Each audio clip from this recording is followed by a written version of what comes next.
some of Vayelekh is a repeat of some of the subject matter in Nitzavim, so we're going to touch on it in that regard. So we've been talking about it since we began Deuteronomy, Devarim, that this is Deuteronomy is laid out like an ancient treaty. So we are entering into the summary of recapitulation and the continuity and disposition. So we're coming to the conclusion of the treaty, wrapping things up at the conclusion of it. So if anyone has anything that they've studied out and wants to talk about or ask about, just make sure that you give my attention and we get those things included in. I know Mike said he's had some things this week that kind of spoke to him and stuck out, so get him to include in this as well. So we are going to begin in Deuteronomy chapter 29, verse 9, if you have a Hebrew Bible, or verse 10 if you're reading out of the NIV or the KJV. So the very first statement here is Nitzavim, which is the name of our parsha. In the Tanakh here it says, "You stand this day." Most of you probably have your standing, or you I don't know what all you have. I guess it doesn't matter. But Nitzavim, the word standing, so in the English language, we have one word for stand. Stand is a verb that means you're vertical in posture and your feet are on the ground, right? We have one word for whether you're standing for a home run, you're cheering, home run, your team hits the home run, everyone stands up and cheers. Same word, standing to cheer, or if you're standing in line, same standing, or if you're standing at attention, it's the same word, standing. In the Hebrew, there's different words used. Multiple words can be translated as standing. So Nitzavim is a word that's translated as standing, but we lose the undertone and the root of where Nitzavim comes from. So Nitzavim is a word that is connected to standing at attention. So it's not just a casual standing. They're not just standing and leaning up against poles, and they're not just standing.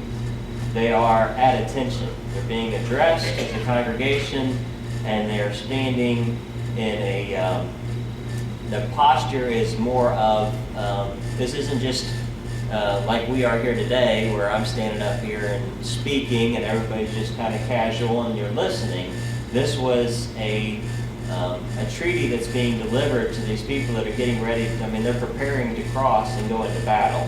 So this has got more of a militant expectation, an address from an army official, an address from a camp commanding officer addressing the people, and they are like the military, they are more or less standing at attention. So the one thing that I wanted to talk about today in regards to that is that we've got a little bit of an issue in our society and in our belief system with honor. There is, just think about it for just a second. I'll probably come back to this a couple times, but just think about it. So this coming Thursday, according to the calendar that I'm calling it by, but this week, regardless, this week is Yom Teruah. So all the spring feasts were fulfilled, more or less, through Yeshua when he came the first time. So he was the Passover lamb, and he was offered up at Passover. He was resurrected on first fruits, the first fruits of the resurrection. The Spirit fell out on Shavuot, so they happened on the specific days of the spring feast. So Scripture says that there will be a loud blast at his return, and he is going to return. And most likely that return is going to happen on Yom Teruah. So the calendars are confused, so no man knows the day or the hour, but we do know the season. So Yom Teruah is most likely. So let's say that this coming Thursday, the Jewish civil calendar is correct, and this Thursday is actually Yom Teruah, and this is the year that Yeshua is returning. So any of you who have studied anything about end times or read scriptures, what type of events are going to occur when he returns?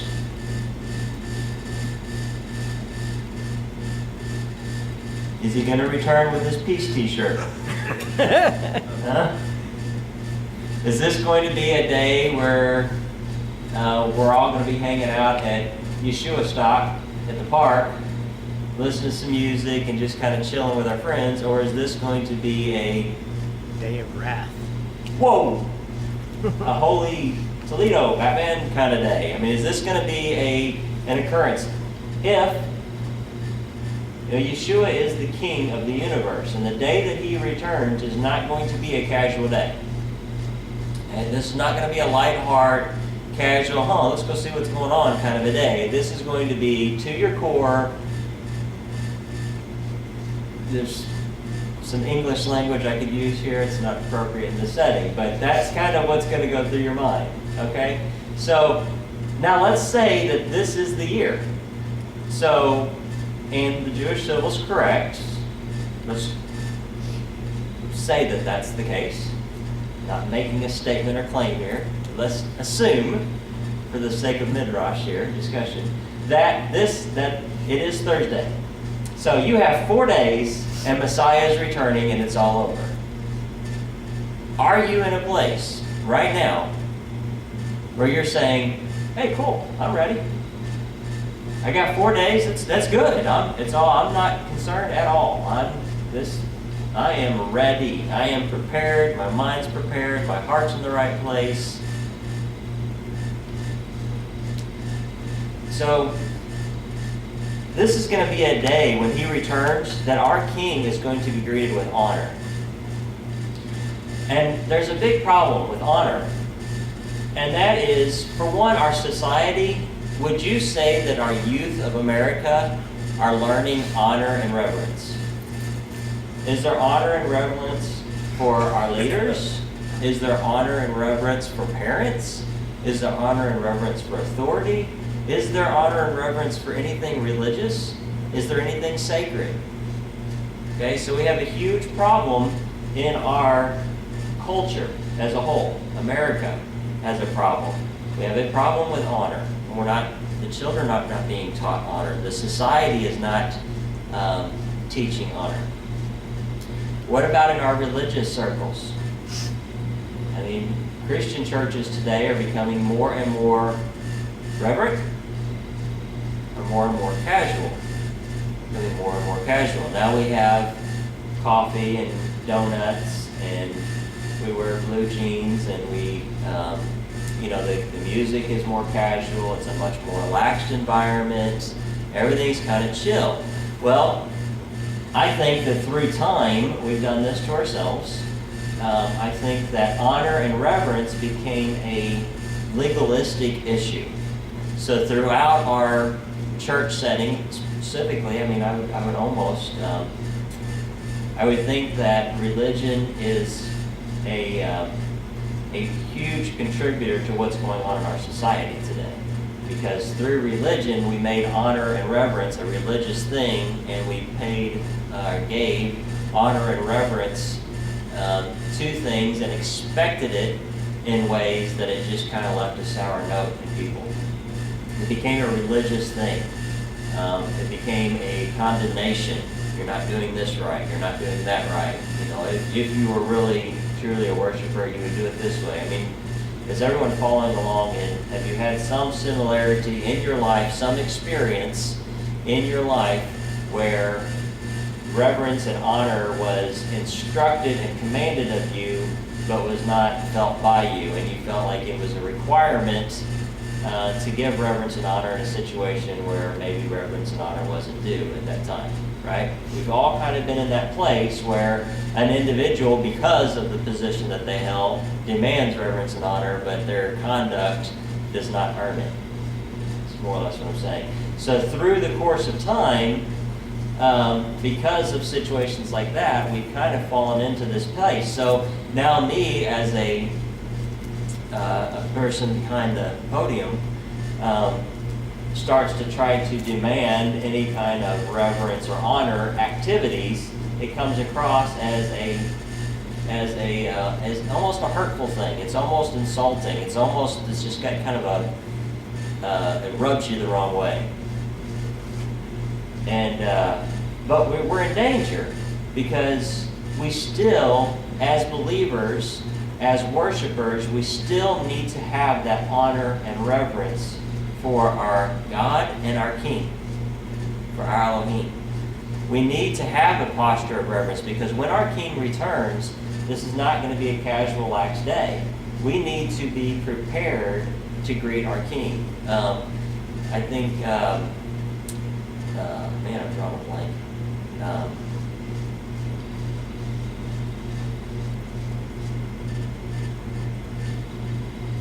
Man, I'm not that old, but it is going.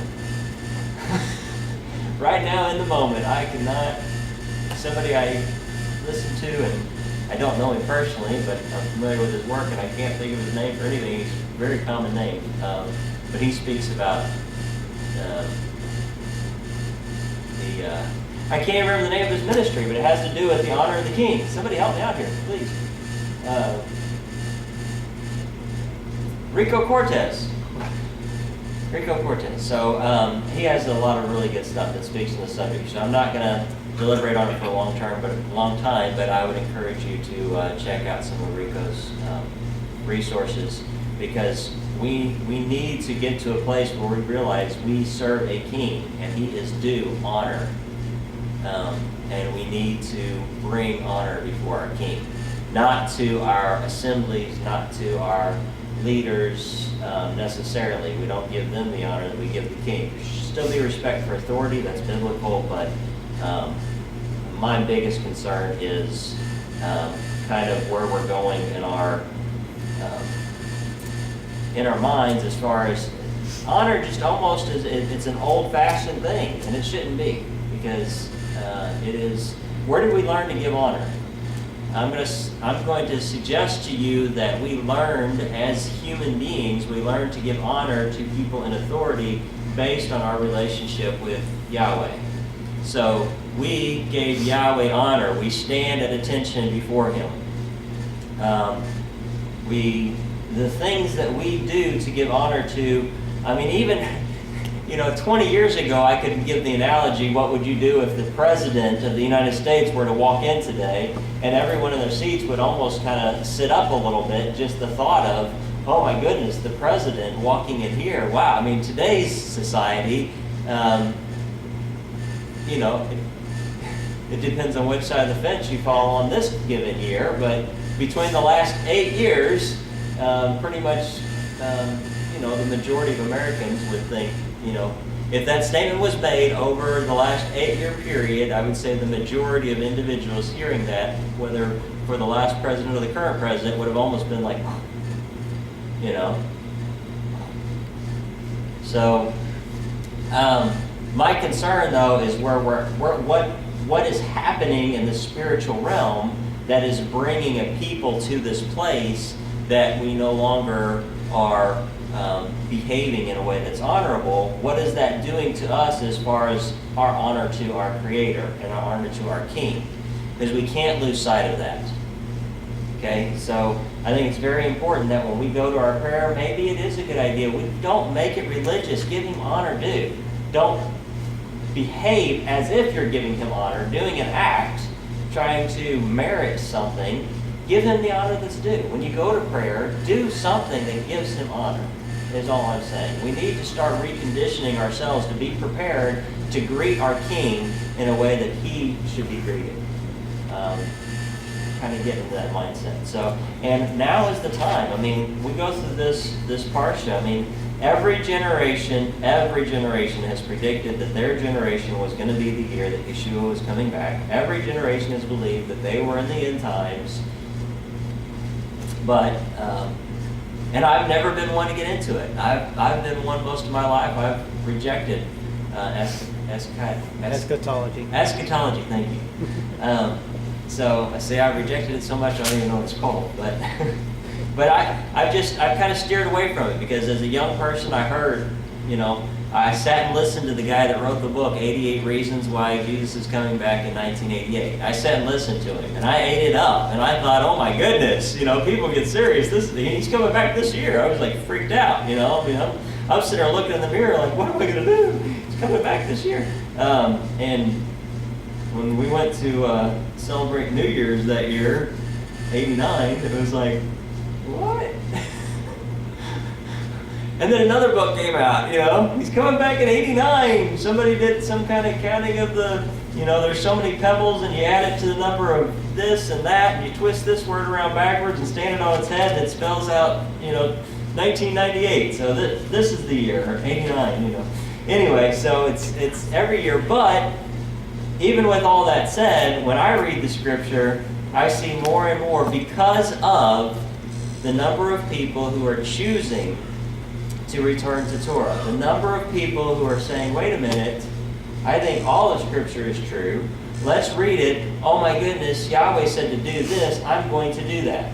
There is not a pastor, there is not an organization, there's not a teacher out there preaching a message and driving people and telling them they should do Torah and building an organization that is his organization and putting everybody in a building in Waco, Texas and talking, this isn't what's happening. There's people all over. When I first started studying the Jewish roots of the Christian faith, one of the things I thought was very peculiar is I'd go to, say, I would find a new resource and I would read it and I would go to, I would always look to see who that individual was connected to. So I'd go to their website and I'd look at other resources.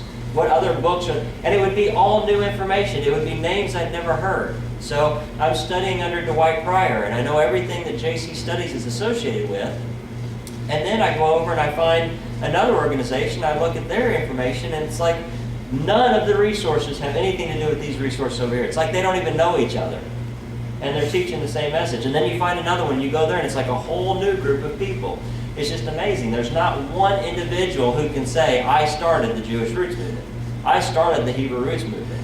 There's not one person that can stand up and say, I'm the one that started it. You've got people that have been in it for 20, 25, 30 years, but nobody is the face of the Hebrew Roots Movement. So I find this very curious that this scripture is full of a people who was guided by Yahweh, a people who was protected by Yahweh, people who saw the fulfillment, who saw the exodus of Egypt, who were not able to keep the words of this Torah. But yet here, thousands of years later, we have scattered people from all over the world going, hey, I want to keep Torah. I want to do it. Everything in me desires to do this thing that has, the last 1,000 years, I think, it's been taught that it's impossible. It's too hard for you. You don't have to do it. It's not necessary. It's done away with. And now we're reading the scriptures and going, wait a minute. And we have a yearning and a desire. We almost feel homesick, kind of the feeling at the thought of people not wanting to do it, not wanting to serve Yahweh. So because of that, when I read through scriptures over and over and again, and I read about the last days, when I'm seeing it, I'm actually gaining an interest in eschatology now because, see, I'm doing so good, I've already learned the word. Because that is one of the promises of the last days, is that he will call his people back. And we're going to go through that this week. So, I think now is the time for Yahweh's people to rise to a higher level of observance, and we need to put honor and reverence back into our lives towards our Creator. We need to make sure that we have that there. And not the kind of honor and reverence that man tells you should have, but the kind of honor and reverence that was created at the beginning of the universe. That all other honor and reverence comes from. So everything that we know about honor and reverence is coming from that. But just like everything else, we've taken it and twisted it and turned it and made our own thing. And now we've taken it so far to a point that we don't even, it's not even doesn't even seem like a good thing. It almost seems legalistic. So, all right, now we've made it past the first word of this week's Torah portion. Now the second word. Huh? Now the second word. Now the second word. All right, so let's have just a little fun here. So first off, I mean here I just want to make a couple mentions. So going to verse 10, your children. Okay, so here's who's standing. Okay, who is standing is your tribal heads, your elders, your officials, all the men of Israel. Verse 10, your children, your wives, even the stranger within your camp. Okay, so there they are, right there, the stranger. I like to make mention of this and point it out whenever they show up, because it's not just Israel. It's not just Jewish. The stranger's right there. They're hearing the same words. These words are given to the stranger, the ones who are among them. Okay? And then I like this next thing. I don't know. It's just my own source of humor, I guess, but I like this. It just kind of gives it more of a... It brings the story down to I guess, kind of a human level for me to relate to. Just these quick words here. It says, within your camp, from wood chopper to water drawer. You know, it's not from high priest to, you know, I don't want to insult any of the tribes by calling them the lowest, but this is from the wood chopper to the water drawer. These are the jobs. I mean, this is what people did in the desert, what they did for the community. You know, you got the guy that does the chopping of the wood. He's the wood chopper, and then you got the guy whose job is to go draw water every day. And it just brings out, I don't know.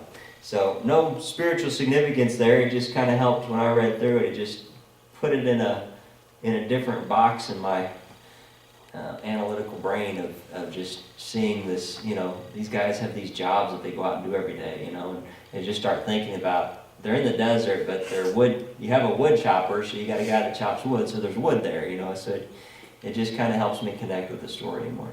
So now, to enter into the covenant, beginning in verse 11 here. To enter into the covenant. Verse 11, so as we go through 29, if you're in Tanakh or Sefer or one of those translations, you'll follow along exactly.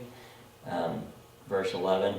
But if you're reading NIV, KJV, or another Christian interpretation, then I think you would be one later, right? So you'd be in 12, right? Yeah, okay. So if I say 11, you're in 12 as we go through chapter 29, and that'll realign itself when we get into 30. So, verse 11. This is to enter into the covenant. So this word here for enter in the Hebrew is, I don't know if I'm going to pronounce this right, but avar, which means to cross over. So to cross over into the covenant, to enter. There's a crossing over. It's the same root as Ivri, which is often translated as Hebrew. If we go back, I'll just read it to you so we don't have to flip over there to it. But if you go back to Genesis 14:13, Genesis chapter 14 and verse 13, it says, a fugitive brought the news to Abram, the Hebrew, who was dwelling in the Terebinths of Mamre, the Amorite, kinsman of Eshcol and Aner, these being Abram's aliens. So, right, I believe this is the first reference where Abraham is called the Hebrew. So a fugitive brought the news to Abram, the Hebrew. So the word Hebrew can literally be translated, or most likely be translated, or to even be more politically correct, could be translated, or could be understood to mean one who has come across. So this, you could read this, a fugitive brought the news to Abram, the one who came across, the one who crossed over. So, now put that into context. Where are the Israelites at? Back to chapter 29 of Deuteronomy. Where are they at? Where's this address being given to them at? East of the Jordan. East of the Jordan. And where are they getting ready to go? West of the Jordan. West of the Jordan. Cross over. Right. So they are getting ready to literally cross over into the promised land. And here in verse 11 it says, that he's addressing them to enter into the covenant, to cross over into the covenant. So they're getting ready to physically cross over, but he is addressing them right now in order that they may cross over. So this crossing over, oftentimes what we do in the physical realm, what we do in our natural bodies, what we do as far as our observance and what we do physically, often what we do physically is a representation of a spiritual occurrence. So it's an outward expression of a spiritual occurrence. So what they're getting ready to do in the physical is cross over the Jordan to go into the land. But what they're being presented with here is a spiritual occurrence of crossing over spiritual, crossing over from death to life, from crossing over from destruction to prosperity. And biblical prosperity isn't always financial. True prosperity is in the keeping of Yahweh, not in your bank account. So they're crossing over in a spiritual sense. John the Immerser, John the Baptist, where was he baptizing? In the Jordan River. Okay, so if he is in the Jordan River and he is facing, which way would you think he's facing if he's addressing the Israelites when he's calling them out? East. You think he's facing east? You told me John? Yeah. He's on the east side of the Jordan. Right, but which way is he facing? He'd be West, facing yeah. west, Yeah. right? So he is calling out to them. So what do they have to do to get to John to be baptized? They have to travel out of the land over to John, right? They are baptized, and then what do?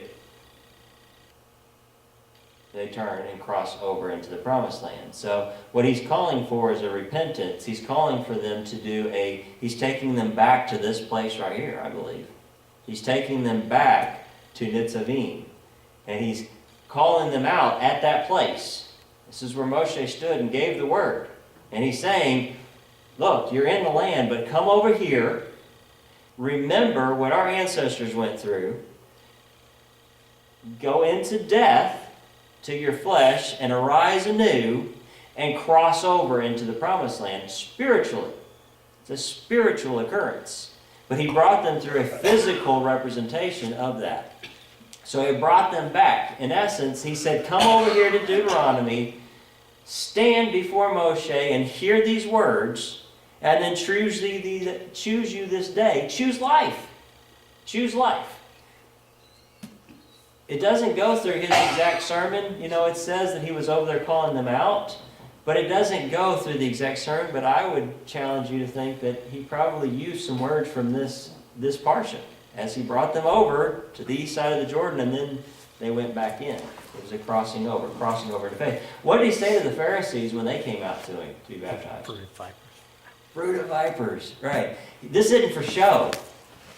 This isn't for show. This is real. And you're not here for real. That's basically what he's saying. You guys think you're teaching this stuff, but you're so caught up in the legalism of the law, you've missed it. You've missed it. The person of Torah, the point of Torah is going to be standing before your midst, and you're not there. You're not going to do this. You're not crossing over because you could physically do it, but you're not here spiritually. There's no point in it. You're a brood of vipers. Be gone with you. I mean, that's basically the attitude that he had. I'm not playing. The king is coming. Okay? So, keep that in mind. We'll go on to verse 12. What stood out to me most here, to the end that, so to enter into the covenant is what we just read, back to verse 11, sorry. To enter into the covenant of Yahweh your Elohim, which Yahweh your Elohim is concluding with you this day with its sanctions. Verse 12. To the end that he may establish you this day as his people and be your Elohim as he promised and as he swore to your fathers Abraham, Isaac, and Jacob. So The point of this covenant is who does what?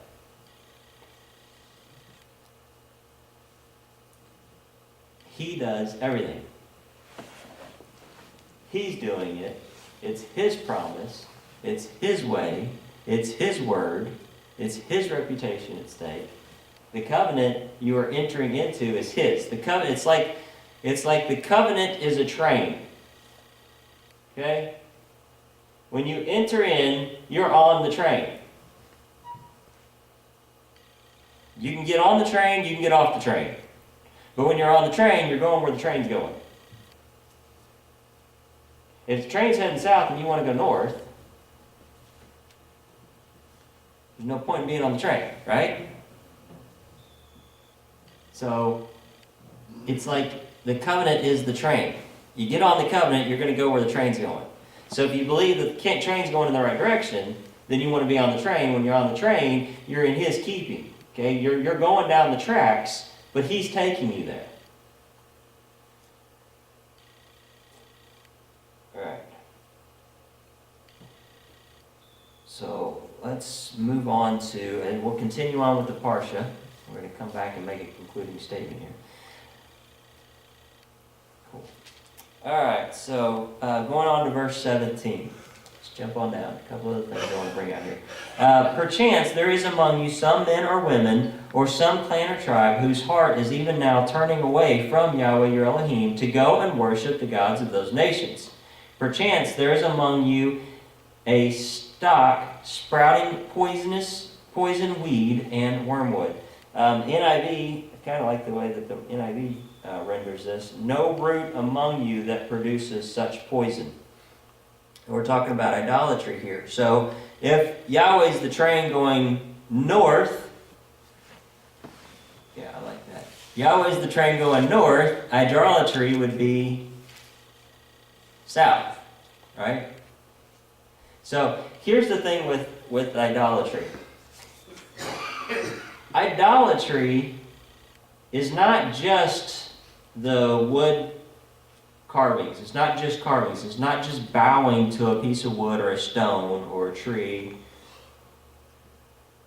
It's idolatry allows a person to have a hope for a spiritual involvement in their life.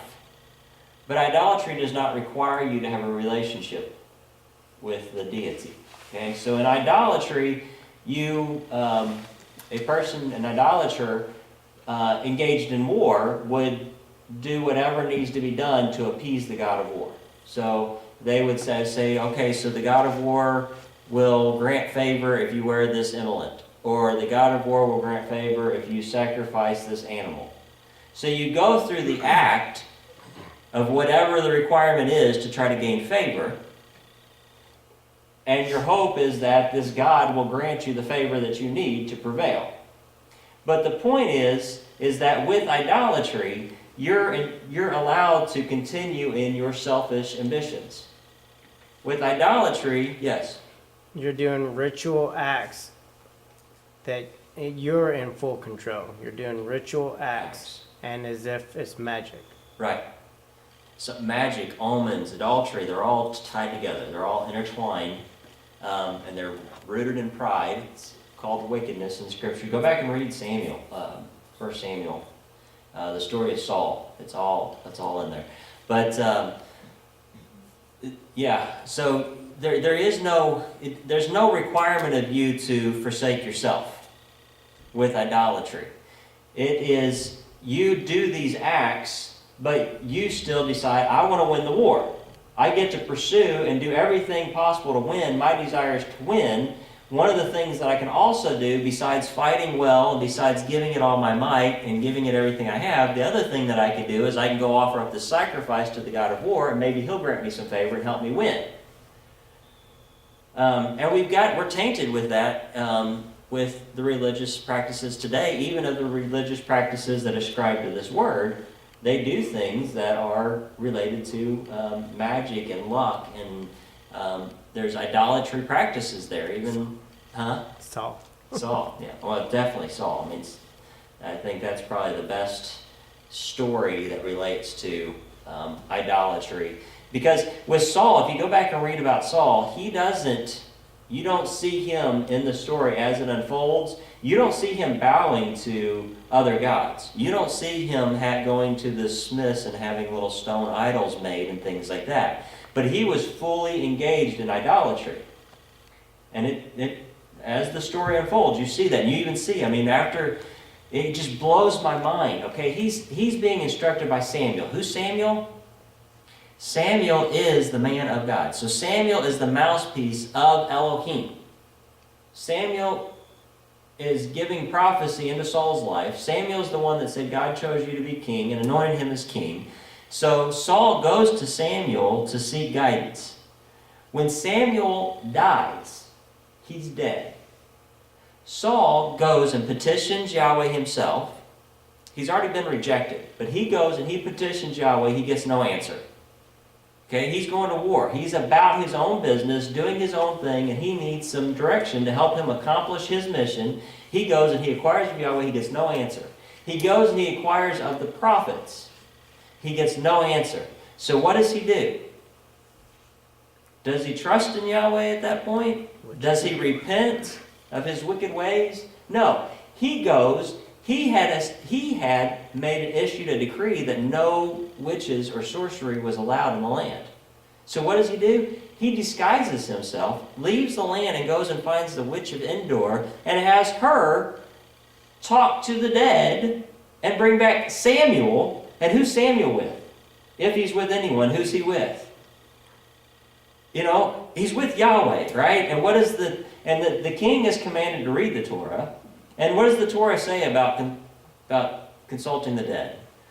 What does it say about going to witches? And he's commanded to read it, so he's read it. But yet he doesn't just go secretly hiding around to conjure up spirits. He calls up Samuel. It's like, seriously, I don't get that. I don't know what was going on in his brain that he would. I could see he was fully engaged in idolatry. To him, it wasn't about service to Yahweh. It was about getting what he wants, and he was utilizing Yahweh as his pagan god. And he was treating Yahweh just like the pagan nations treat their gods. He was offering up whatever he could. But to go and call back from the dead Samuel, this guy was completely, I don't know. Maybe it's just me, but that just floors me. It's like all the people, you already called out to Yahweh, he didn't answer you. You went to the prophets that are living, he wouldn't answer you. So you're going to go spit in his face and think you're going to get an answer. Anyway, so I'm on a soapbox here, I'm sorry. It just floors me. So verse 17, we're talking about idolatry here. In the NIV, no root among you that produces such poison. So it's poison to give your allegiance to something else. Because if you're just pursuing your own interest, and that's such the appeal to idolatry is this thought that there's some spiritual force that's going to help you do what you want to do. But when you're in service to Yahweh, the one true living Elohim, the God who created all things, he's in control. You submit to his authority. So you give your plans to him. And you trust him that his outcome is better than your outcome, that his ways are higher than your ways. So it's a trust in him. It's not a hope in some spiritual benefit. It's not a trust in some spiritual help to accomplish something. But once you get to the point where you start thinking, hey, I can do what I want to do, and I can get some spiritual help to do it, it produces this root of poison. It's a poison that can go in through the people, and they can begin treating Yahweh just like the other nations treat their gods. You can start, showing up for church on Sunday because you think it's going to grant you some kind of favor with the God of religion, or whatever in your heart you call him. You're not in service to Yahweh. Because in service to Yahweh is to what? Huh? Keep his commandments. Obey him. It's not to offer him a tribute in hopes that he'll give you what you want. But what do we see today in religious circles that ascribe the Bible as truth? That say they serve the God of Abraham, Isaac, and Jacob. What do we see in those religious organizations today? Do we see obedience to Yahweh, or do we see offering up a tribute in hopes that you would get what you want? We have preachers today preaching that if you do this, he'll give you this. It's promised. All right? We're not preaching, you do everything you can to obey him and trust him with the conclusion. Because he's saying that he says the conclusion, he's already established it. We have no effect on it. We can't change it. All right? So, moving on to verse 18.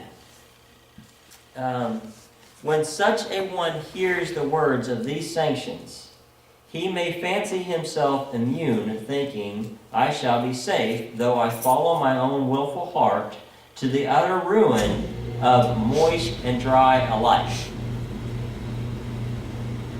Does anybody have any idea what was just said? The first time I read this, I was like, what? And I read it again, and I was like, what? So I had to reach out to some people wiser than me and see what they had to say about it. If I'm obedient to this Torah, then I'm going to be safe. Yeah. But that's what the legalistic point of view. Yeah. Well, this is actually the opposite. So, What? this isn't in regards to legalism. This is actually the opposite. Because Torah, when you read through, most of the time you is actually y'all. So a lot of Torah is addressed to a nation, a people. A y'alls, not a yous. A y'alls, a yuns. We can say that here. All right, it's addressed to yuns, not you. So what we're dealing with here in this issue is, hey, wait a minute. If you understand and perceive and comprehend the words of this Torah,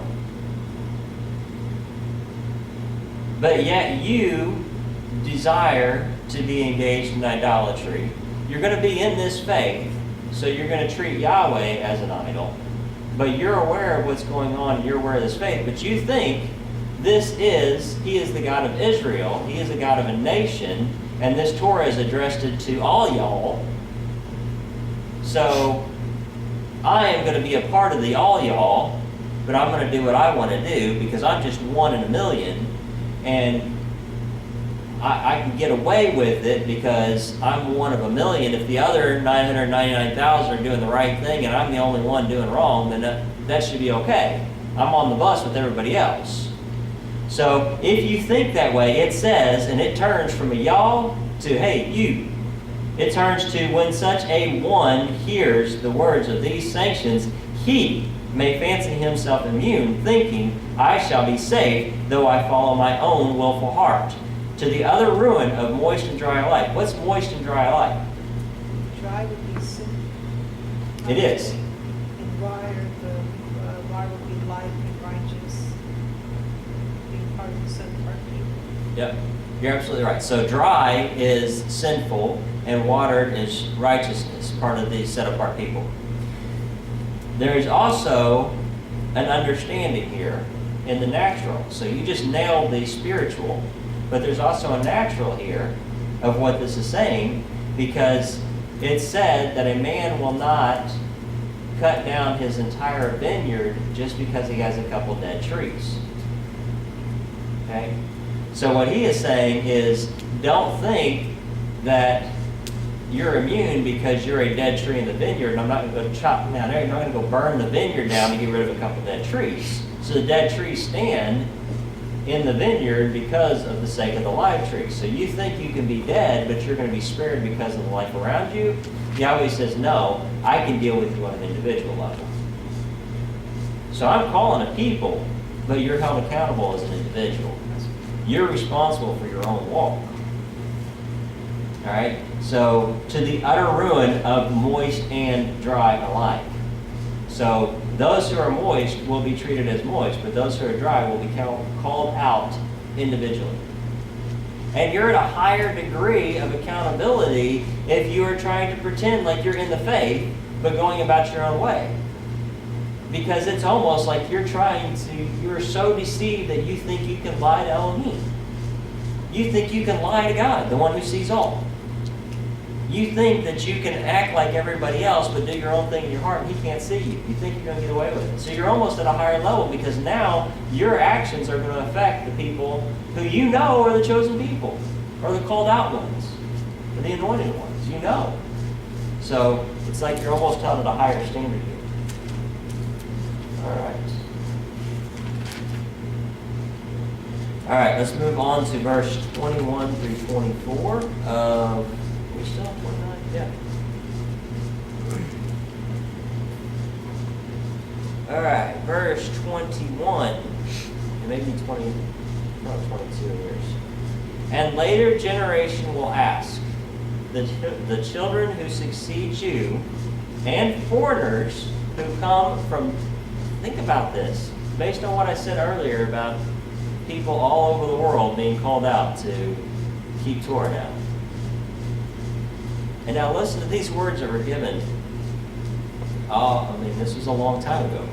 But it says, and later generations will ask, the children who succeed you, and foreigners who come from distant lands, and see the plagues and diseases that Yahweh has inflicted upon that land, all its soil devastated by sulfur and salt, beyond sowing and producing, no grass growing in it, just like the upheaval of Sodom and Gomorrah, Admah and Zeboim, which Yahweh overthrew in His fierce anger. All nations will ask, why did Yahweh do thus to this land? Wherefore that awful wrath?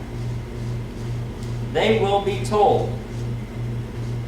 The NIV says the answer will be, because they forsook the covenant that Yahweh, Elohim of their fathers, made with them when He freed them from the land of Egypt. So here it's being prophesied that when you guys blow it and the land is utterly destroyed because of Yahweh's fierce anger, the world is going to see it and say, what happened? The answer will be, they disobeyed. All right, so think about for a moment, how many parents we have here? Who's raised children? All right, so with my kids, I'm trying to think of a really good example, and I couldn't come up with a real good one, so I've got a few that hopefully illustrates the point. But with my child, like let's say my daughter's sick. She's not feeling well, she's got a bellyache, she ate too much sugar. And I say to her, what you need to do, honey, is you need to drink some water and you need to take a nap. And my daughter goes over and she just sips a little bit of water real quick, and then she goes and she lays her head down for about 3 seconds, and then she jumps up and comes and tells me it doesn't work. Right? So, I'm sure everyone has had some similar experience where they've given somebody direction to help them out, and they do the things you told them to do, but they do it really quickly, but it's almost like they did them just to prove you wrong. They didn't follow the direction, but they did do what you told them to do, but they did it in a way that they were attempting to prove that you were wrong. They wanted to prove to you you were wrong. So that's what's being addressed right here, is He's saying, you're going to do all these things, and you're going to do them trying to prove that Yahweh is unjust. You're going to side with the adversary, and you are going to try to prove that Yahweh doesn't truly love you, or Yahweh doesn't truly care for you, or Yahweh doesn't truly protect you, or Yahweh doesn't do what He promises. Right? You're going to do all these things, but in your heart, your intent is to try to prove that Yahweh isn't trustworthy. But He says, but when the nations ask why, the answer will be, because you disobeyed. Yahweh is true, every man's a liar. They will be told, because they forsook the covenant that Yahweh, your Elohim, Elohim of your fathers, made with them when He freed them from the land of Egypt. So everyone in the world will see and know that they were held accountable for the sin. What's happening today? Even today in our nation, in this land, when we think about Israel being destitute for so many years, the Jewish people not being in their land, what do we think of?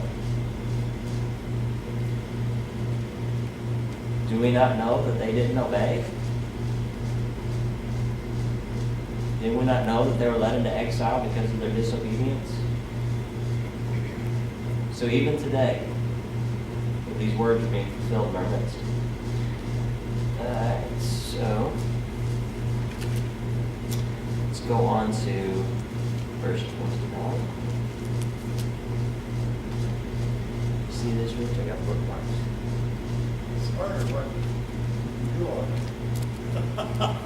Alright, Instead of so, quicker. yeah, I love this here. So, okay, I think it's verse 28 in this Bible.